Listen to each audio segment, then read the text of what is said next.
Welcome to the show. This is The Adults Are Talking, and today we're talking about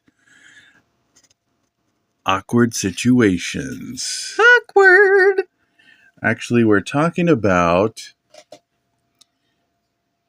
10 topics people with below average social skills bring up in everyday conversation. Oh, I hope I'm not one of these people. I'm probably on this list, or probably know someone who is. Number one, everyone gets sick. Everyone has aches and pains, but going into detail about bodily functions, surgical scars, or what came out of you last week, that's a quick way to make people squirm. Huh? Yeah. Hey, Bob, how's your day going? I think we see this a lot with the elderly. Yeah. Because at a certain age, the filter comes off and there's no discretion. It's just full on vomiting information on the whole medical list. Yeah, be careful asking them how their day went, because they'll tell you. Oh. I think this issue depends on, like, if it's a relative or a close friend, you're gonna always say stuff like this. But I think they're referring to people that are kind of someone you just met in check stand 5. Yeah, I mean, we don't need to hear about your hip placement while I'm trapped in the pharmacy line. Yeah. Can I get in line here? Sure. Thanks. I don't have a lot of time because I'm, I've got to get to the restroom right away. Oh no. Oh, please tell me about that. Number 2, bragging about a big purchase, constantly referencing prices, or talking about investments in casual company can feel showy or tone deaf, especially if you don't know everyone's situation. Yeah, so number 2 is money. Yeah, especially how much they make or spend. We used to never talk about these topics, and now I don't personally. I don't like people to know either way, but I have friends that just love to go on and on about what. I mean, I think it's okay if you talk about a deal you found or sales. That's cool because everybody wants to get a good deal on something. But when you're talking about how much you spent here and how much you need to save up for this. And we went on vacation. I had to spend, $500 on tickets. And, we went to Paris. And, oh, man, it was so... Yeah. I don't need to know your whole economic situation all the time. Yeah, and I've seen this... rich or poor people, right? Yeah, rich or poor. I've seen them talk about or be classy. So this knows no bounds. This isn't about a particular amount of money. No. This can be done. I've seen this done in both income brackets. Mm-hmm. Me too. Number 3, deep political rants in casual settings. That's not happening. What are you talking about? That's not happening these days. Oh, man, that is so awkward when people just assume they know your political affiliation, Yeah. It's like, ooh. Politics can be discussed with nuance and respect, but most people don't ease into it that way. People with poor social skills often launch into debates with strangers or new acquaintances without considering tone, timing, or audience. They treat every setting like a debate stage. Yeah, that's just so uncomfortable. Yeah, I try not to go anywhere near those subjects whatsoever.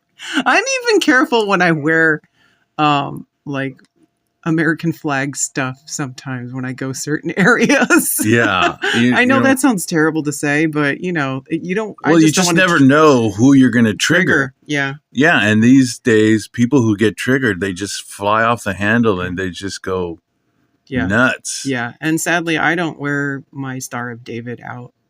I just don't. I just don't want to. That's really triggering people right now. Yeah. And that's sad.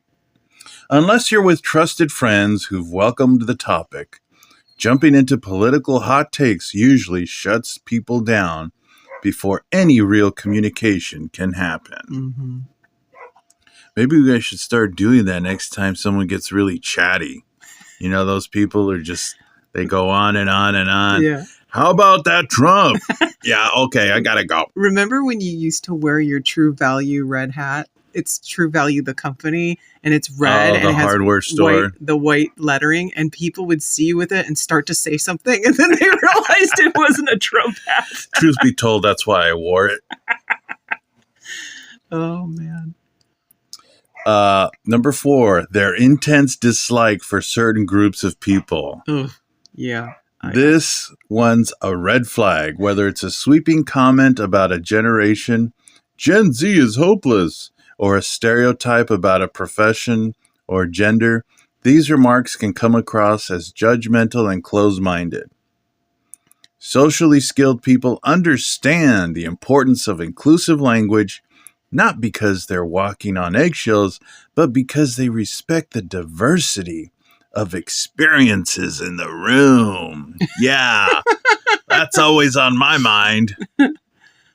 I think most people steer away from stuff like that, and we're such a melting pot of different peoples in American society that it's just like people normal people don't go there with that. Right. You know, I mean, this is 2025. We don't really... I think it's generally understood you don't talk about any group of people except if it's lesbians. I think that's fair game. No. Like, why do they always wear surfer shirts and backwards hats?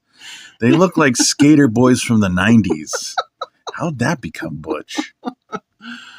Oh, gosh. Yeah. So, you know, you'll have to keep your racism to yourself. Yeah, yeah. Personal trauma. Number 5 is personal trauma too early in the relationship. Oh, Yeah, that I've seen. I think we've all gone out with different people or had friends where or people you've met where it's just like, you they know, just vomited way too two much too soon. sentences in. How Yeah. you doing? Oh, pretty good. Yeah, you work with so and so. Yeah, you know. And then it's been tough, you know. When I was growing up, my dad used to beat my mom and blah blah blah. It's like, alrighty then. You know, it depends on where you live too in culture, because we kind of live in a small town. And I remember getting my blood drawn, and what is it called? The phlebotomist? Phlebotomist, yes. She, for some reason, maybe because I smiled at her, looked friendly, she just started to just disclose all this personal information about her husband beating her and all this stuff, and her kids, and how they're separated. And it was just insane. And I'm like looking at my Did you my say phone. I'm like, wow. Did you say it looks like we're both getting blood drawn? Yeah, she literally was sucking the life out of me in 2 different ways.